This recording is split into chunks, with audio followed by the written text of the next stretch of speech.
a Bellflower man, who authorities say has a history of impersonating law enforcement officers, was arrested by sheriff's deputies at his Bellflower home on suspicion of duping Spanish-speaking workers out of $100 by telling them they could buy vehicles confiscated by peace officers through him.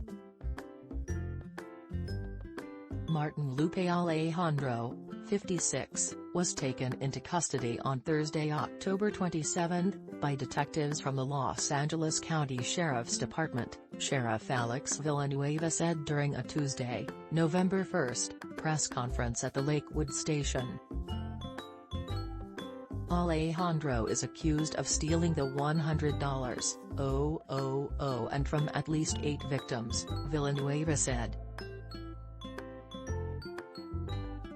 He was booked into jail on suspicion of theft by false pretense and being held on $470 bail, the sheriff said, adding that the district attorney's office on Monday filed charges of grand theft, attempted grand theft and impersonating a peace officer against the suspect.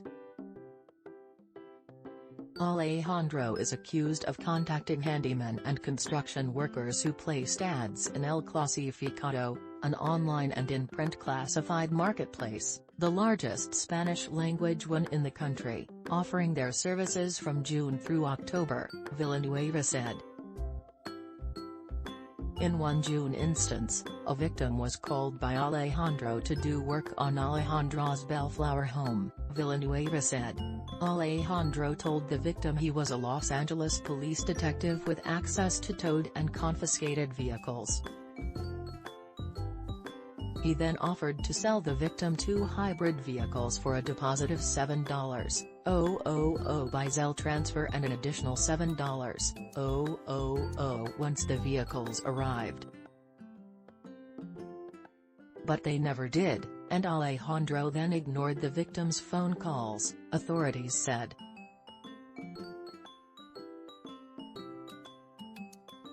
In another case, the sheriff said, the victim reached Alejandro by cell phone, but Alejandro again claimed he was a detective and told the victim to stay away if he didn't want any problems.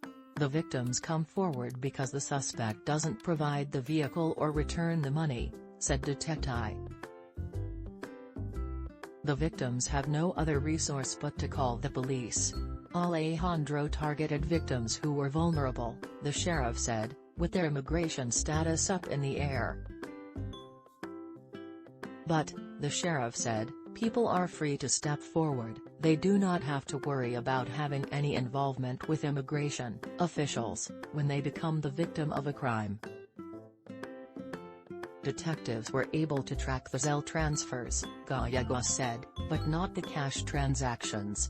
In at least 2 incidents, the detective said, Alejandro showed the victim a badge, then quickly covered it and hid it in his shirt.